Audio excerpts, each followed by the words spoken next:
नमस्कार, मैं हूं प्रभु चावला। प्रधानमंत्री नरेंद्र मोदी और गृह मंत्री अमित शाह कुछ ना कुछ ऐसी चीज़ें कर देते हैं जिससे सारे के सारे विरोधी दल अचंभे में आ जाते हैं। वो ऐसा वार करते हैं जिसकी अपेक्षा उनके विरोधी कर नहीं पाते हैं। देखिए, पार्लियामेंट का सेशन खत्म होने वाला था, लगभग धुल गया था, परंतु एक दिन पहले अमित शाह ने ऐसा बाढ़ छेड़ा कि उससे घायल होते होते बचे सारे के सारे विरोधी दल। वो बाढ़ क्या था कि संविधान में 123वां संशोधन करना है। ये केवल एक संशोधन नहीं था, इसके पीछे सारे देश की राजनीति बदलने का एक प्रयास था। वो क्या प्रयास था कि अब सरकार जेल से नहीं चलेगी, कोई भी मुख्यमंत्री या कोई भी प्रधानमंत्री जेल में रहते हुए सरकार नहीं चलाता। ये इसका एक छुपा हुआ मैसेज था। तो आज हम बात करते हैं, क्या जो बिल लाए हैं उसके पीछे केवल अपराधीकरण कम करना है या इसके पीछे कोई राजनीति की उनके उद्देश्य हैं। इसके ऊपर हम करेंगे आज प्रभुवाणी। चलिए इस संशोधन की बात करते हैं। ये क्या है, इसके अंदर क्यों आया, किसके लिए आया, इसका मतलब क्या है, इन चारों विषयों पर एक एक करके मैं आपको जवाब दूंगा। तो इस बिल का प्रावधान क्या है, बड़ा स्पष्ट है। डेफिनेशन बड़ी सोच समझ करके अमित शाह शातिर हैं बिल बनाने में। सबसे ज़्यादा बिल लेके आए हैं और छुप करके लेकर के आए हैं। जैसे 370 उन्होंने ख़त्म की थी, किसी को पता नहीं था। उस दिन सुबह मुझे को फ़ोन आते थे बड़े बड़े नेताओं के कि आज पार्लियामेंट में क्या होने वाला है। इस बार भी जब 3 बिल आए, उनमें से एक बिल छुप करके ये भी आ गया। उसका प्रावधान बड़ा इंपॉर्टेंट है, बड़ा सोच समझ के रखा गया है। कोई भी मंत्री प्रदेश का या केंद्र का, कोई भी मुख्यमंत्री और इवन प्रधानमंत्री अगर जेल में किसी अपराध में महीने से अधिक रहा तो उसको तुरंत इस्तीफा देना पड़ेगा। अगर वो इस्तीफा नहीं देंगे तो वहाँ प्रदेश का गवर्नर उनको डिसमिस कर सकता है, और प्रधानमंत्री को तो डिसमिस राष्ट्रपति के अलावा कोई कर ही नहीं सकता। ये बहुत बड़ा प्रावधान है, एक स्पेसिफिक प्रोविजन है, पर इसके पीछे कानूनी दांवपेच भी बहुत सारे होते हैं। ये बिल क्यों लाया गया कि बिल के अंदर ऑलरेडी जो बिल पहले पास हो चुका है, जो सुप्रीम कोर्ट की जजमेंट भी आ चुकी है, जो भी आदमी अगर कन्विक्ट हो चुका है उसको तुरंत सीट खाली करनी पड़ेगी। उसके ऊपर बड़ा काम हुआ था। इस बिल के अंदर सिर्फ यही है कि आप जेल में रह गए, अगर आपके खिलाफ FIR हो गई, आप जेल में रह गए, बेल नहीं हुई किसी कारणों से, तो आपको तब भी डिसमिस कर दिया जाएगा। इसका उद्देश्य क्या था? उद्देश्य यह है कि कहा गया कि हम देश से करप्शन समाप्त करना चाहते हैं, क्योंकि देश के अंदर ऐसे अपराधी लोग मंत्री बनते चले जा रहे हैं जिनको हटाना कानून दृष्टि से हो नहीं सकता पॉसिबल। वो कहाँ हुआ है, ये सोचने की बात है। सबसे पहले मंत्री अरेस्ट हुए वेस्ट बंगाल गवर्नमेंट के अंदर, आधा दर्जन से ज़्यादा मंत्री अरेस्ट हुए, उसमें कुछ कई जेल में पड़े रहे, एक तो अभी तक जेल में पड़ा हुआ था परंतु उसने इस्तीफा दे दिया था। बंगाल के मंत्रियों ने कईयों ने इस्तीफा नहीं दिया, हालांकि बाद में ममता बनर्जी से उनसे इस्तीफा ले लिया, फिर बाद में टिकट भी नहीं दी। झारखंड के मंत्री भी जेल में रहे, झारखंड के मुख्यमंत्री भी जेल में गए, तमिलनाडु के मंत्री भी काफ़ी सारे जेल में गए, छत्तीसगढ़ से हटने के बाद गए। तो ये जितने भी, हालांकि उसके बाद सबसे ज़्यादा मंत्री 3 मंत्री जो हैं दिल्ली सरकार के जेल में रहे, उसमें मुख्यमंत्री भी जेल में गए। तो मुख्यमंत्री अगर जेल में रहेगा, ये किसके लिए लागू हुआ? जब अरविंद केजरीवाल जेल में गए कि मैं इस्तीफा नहीं दूंगा, मैं जेल से सरकार चलाऊंगा, वो चलाते रहे। उसके बाद सुप्रीम कोर्ट ने उनको बैन भी लगाया कि कोई ज़्यादा तो लिमिट ही नहीं हो सकती उनके ऊपर। उसका उनके मंत्री भी जेल में रहे, उन्होंने भी इस्तीफा नहीं दिया। तो ये एक पहली बार परंपरा खड़ी हुई जहां पर आप सरकार के मुख्यमंत्री जेल में रहने के बाद भी इस्तीफा नहीं दिया। उनको कहना था कि हमारे ऊपर पॉलिटिकल प्रेशर है, क्योंकि संविधान में ऐसा कोई भी प्रोविज़न नहीं है कि जब तक आप कन्विक्ट नहीं हो जाते आपको इस्तीफा देने की ज़रूरत नहीं है। चाहे आप MLA हों, चाहे MP हों, उस संविधान के प्रोविज़न का फ़ायदा उठा करके केजरीवाल ने अपने ऊपर मॉरल रिस्पॉन्सिबिलिटी नहीं रही कि हम इस्तीफा दे दें। इस तरह तमिलनाडु के मिनिस्टर थे बालाजी, उनको भी अरेस्ट किया गया, उन्होंने इस्तीफा पहले नहीं दिया। एक ही एक्सेप्शन इसके अंदर यही है, हेमंत सोरेन को जब पकड़ा गया, उनके ऊपर ED का आरोप लगाया गया, उनसे इस्तीफा दिलवाया गया पहले और उसके बाद उनको अरेस्ट किया गया। ऐसा कोई एग्जाम्पल नहीं है। बाकी जगह भी सब कुछ हुआ, बाकी लोगों ने इस्तीफा दिया। और जब बिल लाया गया तो लोगों ने, कांग्रेस वाले पढ़ते लिखे कई बार कम कर लेते हैं, रिसर्च नहीं करते, अटैक करना होता है वहीं पर। उन्होंने कह दिया कि अमित शाह जी आप होम मिनिस्टर हैं, आप जब बिहार के, गुजरात के मुख्य होम मिनिस्टर थे तब इतने बड़े दंगे हुए थे, तब इतने सारा कुछ हुआ था, आपने तो इस्तीफा नहीं दिया था। उन्होंने तुरंत खड़ा होकर कहा मैंने मॉरल रिस्पॉन्सिबिलिटी ली थी और मैंने जाने से पहले, अरेस्ट होने से पहले इस्तीफा दिया था। ये बात तो सच है, उन्होंने इस्तीफा दिया था। तो अब अमित शाह जी जब बिल लेकर के आ रहे हैं, उनके पीछे क्या हो सकता है, उनके उद्देश्य क्या है? कि मेरा पहला सवाल क्या का आंसर दे दिया कि इन्होंने प्रिवेंट करना है कि ऐसे लोगों को जो अरेस्ट होने के बाद भी सरकार में रहना चाहते हैं, उसका फ़ायदा उठाना चाहते हैं। अब क्यों किया गया? इसके दो ही उद्देश्य किए जा सकते हैं कि किसी न किसी अपने राजनीतिक विरोधियों को, ये ऑपोजिशन का चार्ज है कि किसी तरीके से उनको डरा धमका करके रखा जाए। हालांकि कुछ साल पहले जब मनमोहन सिंह जी प्राइम मिनिस्टर थे, वो भी यह कानून लेकर के आए थे अपनी पार्टी के सदस्यों को बचाने के लिए, अपने दल जो सहयोगी दल थे उनको बचाने के लिए, कि सुप्रीम कोर्ट की एक जजमेंट आई थी कि जो भी कन्विक्ट हो गया है उसको इस्तीफा देना पड़ेगा। उसको बदलने के लिए मनमोहन सिंह ने क्या किया, एक ऑर्डिनेंस ला करके खड़ा कर दिया। ऑर्डिनेंस में ये था कि आपको इस्तीफा देने की ज़रूरत नहीं है, अगर अपील आपकी पेंडिंग है तो आप इस्तीफा नहीं देंगे। और राहुल गांधी को इतना गुस्सा आया, वो प्रेस क्लब में गए, मनमोहन सिंह जी अमेरिका में थे, उन्होंने उस बिल को फाड़ दिया।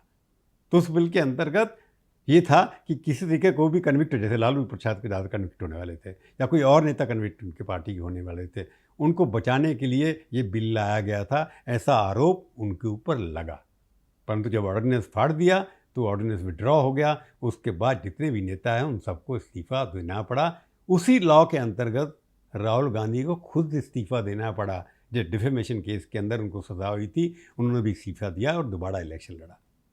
तो ये कानून तो बना हुआ है कि जो भी कन्विक्ट हो जाएगा उसको इस्तीफा देना पड़ेगा। पर तो जिसके ऊपर चार्जशीट है या जेल में पड़े हुए हैं, उनको इस्तीफा देना चाहिए या नहीं देना चाहिए, इसके ऊपर कोई भी संविधान में प्रोविज़न नहीं है, कोई भी लॉ नहीं है।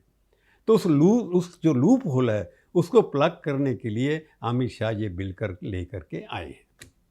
सवाल ये उठता है कि क्या इस बिल से अगर ये पास हो गया, अभी तो सेलेक्ट कमेटी में रेफ़र हुआ है, 2/3 मेजोरिटी से पास होगा, पहले पार्लियामेंट में फिर स्टेट असेंबलीज में होगा, वहाँ पर सहयोगी दल इनका साथ देंगे या नहीं देंगे, ये तो भविष्य की बात है। इसलिए ऑपोजिशन वाले ये कह रहे हैं कि ये डराने की बात हो रही है। पर अगर सच मान लें कि सरकार की इच्छा यही है कि किसी तरह से अपराधीकरण कम किया जाए, क्या इस बिल से अपराधीकरण कम हो जाएगा? पिछले कई सालों से अपराधियों की संख्या लोकसभा, एमएलए सब में बढ़ती चली जा रही है। उनके खिलाफ केसेस हैं, कई ऐसे एमपीज़ हैं जिनके ऊपर 200 केसेस हैं, 80 केसेस हैं, 88 केसेस हैं, 20 हैं। अगर एक देखा जाए कि एक वेबसाइट है उसके अंदर ये कहा गया है कि 46% जो सिटिंग एमएलए हैं, एमपीज़ हैं, 543 में से 261 ऐसे एमपीज़ हैं जिनके ऊपर कोई ना कोई क्रिमिनल केस चल रहा है। और अगर एमएलए को, यानी इसका मतलब ये हो कि हर दूसरा एमपी जो है लगभग, उसके ऊपर कोई ना कोई क्रिमिनल केस है, जेल में गया होगा ज़रूर या नहीं गया होगा। तो अगर वो बैठ सकता है तो खाली केवल जेल में 30 रहने से उसको हटा देना, ये दोनों में थोड़ा थोड़ा कॉन्ट्रडिक्शन लगता है। उसके बाद अगर देखना चले जाए, एमएलए भी ऐसे every third MLA is a criminal cases against him. हर तीसरे एमएलए के खिलाफ कोई ना कोई शिकायत है, क्योंकि पब्लिक के लिए लड़ते हैं। कई ऐसे केसेस होंगे 151 के, 107 के, 20 के खिलाफ धारा भंग करने के, 144 भंग करने, ऐसे होंगे। बिहार में पप्पू यादव सबसे ज़्यादा केसेस, सबसे बड़े बाहुबली। अब बीजेपी के लोग कम नहीं हैं। अर्जुन सिंह, मैं लिस्ट पढ़ रहा हूँ, अर्जुन सिंह बैरकपुर से कैंडिडेट थे बीजेपी के, उनके खिलाफ 93 केसेस हैं। इस तरह बंदी संजय कुमार जो बीजेपी के, उनके खिलाफ 42 केस है, जो मैं देख रहा हूँ कि वेबसाइट पर नेशनल इलेक्शन वॉच के ऊपर रजिस्टर्ड है, मेरा आंकड़ा नहीं है, मैं वहीं से पढ़ रहा हूँ। एक कैंडिडेट ऐसे भी हैं जिनके ऊपर 88 केस हैं। एडवोकेट डीन कुरियाकोस, कांग्रेस के, केरला के, उनके ऊपर 88 केसेज हैं। अब केसेस जितने ज़्यादा होंगे उतने बड़े नेता होंगे, ये एक मापदंड बन गया है नेता बनने का। 50 और 60 के दशक में जब कोई भी चार्ज किसी के ऊपर लगता था तो इस्तीफा देना पड़ जाता था, अपने आप दे देते। ब्रीफ स्कैंडल हुआ तब उन्हें कृष्णा मंडल वहाँ के डिफेंस मिनिस्टर थे, उन्होंने इस्तीफा दे दिया। उसके बाद और बात आई, आगे बढ़ी, जैन हवाला स्कैंडल आया। उसका अडवाणी जी के ऊपर आरोप लगा कि उनके यहाँ कोई जैन हवाला के माध्यम से कोई पॉलिटिकल चंदा आया है। तो अडवाणी जी ने तुरंत इस्तीफा दिया और कहा मैं चुनाव नहीं लड़ूंगा जब तक मैं कोर्ट से क्लियर नहीं हो जाता। और उसकी वजह से लीडर ऑफ द ऑपोजिशन कौन बने? अटल जी, और उसी की वजह से वो प्रधानमंत्री भी बन गए। एक विडम्बना है। परंतु मैं इसलिए एग्जाम्पल दे रहा हूँ कि नेतागण, मदनलाल खुराना दिल्ली के चीफ मिनिस्टर थे, उन्होंने भी इस्तीफा दिया। माधव सिंधिया के ऊपर भी आरोप लगा, उन्होंने वहाँ मंत्रिमंडल में थे, उन्होंने भी इस्तीफा दे दिया। तो इसके बाद चिदम्बरम हवाला का ऐसा है जो हर्षद मेहता का, पी चिदम्बरम ने उनसे इस्तीफा दे दिया। उसके बाद बोफोर्स के अंदर उस माधव सिंह सोलंकी जो थे, उनके ऊपर ये चार्ज लगाया गया, मैंने स्टोरी लिखी थी इंडियन एक्सप्रेस के अंदर, कि उन्होंने कोई लेटर दिया जाके स्विस गवर्नमेंट को, उसके बेसिस पर माधव सिंह सोलंकी को भी इस्तीफा देना पड़ा। तो छोटी छोटी चीज़ों के ऊपर जिसके अंदर प्रूफ ही नहीं थे, कई बार एक पब्लिक परसेप्शन बन जाता था, उसके ऊपर लोग इस्तीफा दे देते थे। परंतु आप इस्तीफा, अब जितना मर्जी आरोप लगा लीजिए, कोई भी इस्तीफा नहीं लेता। जैसे 2G स्कैम हुआ तो राजा साहब मंत्री थे उस वक्त डीएम के, वो इस्तीफा देते ही नहीं थे। जब तक हंगामा नहीं हुआ तो उनको मनमोहन सिंह को कहना पड़ा कि आप इस्तीफा दीजिए। काफ़ी लोगों को इस्तीफा उसके बाद देना पड़ा। परंतु अब ये बात क्यों आई कि अमित शाह जी के दिमाग में कि जब चुनाव हो गया 2024 में, अब कोई बड़ा लोकसभा का चुनाव होने वाला नहीं है, तो आप ये अब बिल लेकर के क्यों आ रहे हैं? मोदी जी कहते हैं करप्शन के खिलाफ में लड़ाई लड़नी है, उन्हें काफ़ी सारे ऐसे लिए चीज़ें जिसके ऊपर करप्शन के हिसाब से उन्हें कानून भी बदला। परंतु इस बिल के अंदर ऑपोजिशन का चार्ज ये है कि केवल विरोधी दलों के लोगों को डराने धमकाने के ऊपर, उनके ऊपर तलवार लटकाने का एक तरीका है। उसके लिए वो आंकड़े भी पेश करते हैं। अभी इंडिया टुडे टीवी ने एक चलाई थी स्कीम कि इस दौरान में पिछले क्या हुआ कि यूपी की सरकार के अंदर ईडी द्वारा जो केसेस चलाए गए थे, सीएम के खिलाफ 0। यूपीए सरकार में किसी चीफ मिनिस्टर के खिलाफ कोई केस नहीं चला। एक्स सीएम के खिलाफ 2 उनके ऊपर केसेस चले, मेंबर ऑफ पार्लियामेंट 3 के ऊपर चले, इस एमएलए 0 के ऊपर चले। उस यूपीए की सरकार के दौरान जो बाकी के उनके ऊपर चार्जशीट बनाई गई, उसको देखेंगे तो एक्स एमपी के ऊपर 0, चार्जशीट 9 के खिलाफ पास हुई।